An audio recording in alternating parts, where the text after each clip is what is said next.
Assalamualaikum warahmatullahi wabarakatuh. Hai semuanya, saya Sofia Sasabila Ambaro akan menjelaskan pandangan saya terhadap wacana amandemen Undang-Undang Dasar 1945 tahun 2019. GBHN atau yang disebut Garis-Garis Besar Haluan Negara merupakan bentuk perencanaan pembangunan negara. GBHN berlaku saat sebelum Undang-Undang Dasar 1945 diamandemen. Sehingga untuk perencanaan pembangunan, GBHN ini dibuat oleh MPR sebagai lembaga tertinggi negara saat itu. Setelah diamandemen hingga saat ini, GBHN telah digantikan oleh RPJP atau Rencana Pembangunan Jangka Panjang. Sebelumnya, amandemen UUD 1945 sudah pernah dilakukan sebanyak 4 kali. Yang pertama di tahun 1999, yang kedua tahun 2000, yang ketiga tahun 2001, dan yang keempat tahun 2002. Kondisi saat itu memang menunjukkan bahwa harus ada beberapa perubahan pada Undang-Undang Dasar 1945. Bisa dikatakan seperti itu karena saat itu Undang-Undang Dasar 1945 masih belum sempurna penerapannya karena Indonesia baru saja merdeka. Beberapa pasal diubah agar sistem pemerintahan Indonesia menjadi lebih baik. Saat ada wacana amandemen Undang-Undang Dasar 1945 di tahun 2019, itu bisa menjadi amandemen yang kelima. MPR mengatakan bahwa amandemen ini dilakukan untuk mengembalikan GBHN saja dan tidak merambat ke pasal-pasal lainnya.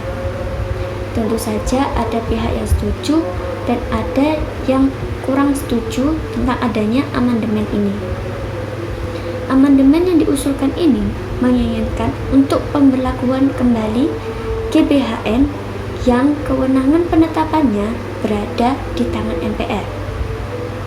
RPJP dianggap memiliki banyak kekurangan dalam penerapannya, seperti memiliki potensi untuk membelenggu perencanaan pembangunan di periode pemerintahan berikutnya. Dalam wacana ini, saya menjadi pihak yang kontra akan adanya amandemen ini. GBHN dulunya berlaku di masa Orde Baru, dan di saat itu juga posisi MPR masih menjadi lembaga tertinggi negara. Jika mungkin GBHN dinilai berhasil dan lebih baik, namun itu berlaku di masa Orde Baru. Di masa reformasi seperti saat ini, bisa jadi penerapan GBHN tidak sepenuhnya lebih baik daripada penerapan RPJP.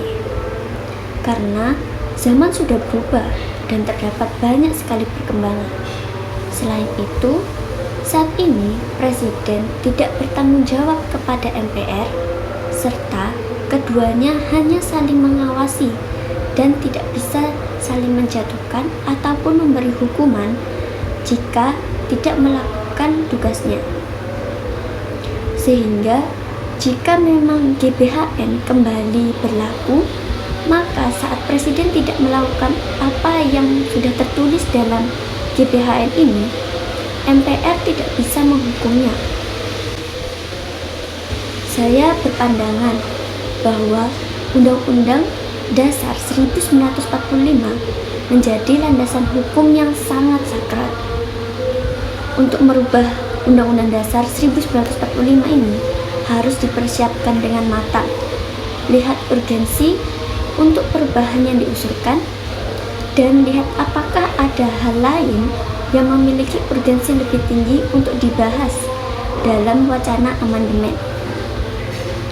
Indonesia merupakan negara hukum yang menjalankan semuanya berdasarkan landasan hukum yang berlaku, yaitu Undang-Undang Dasar 1945.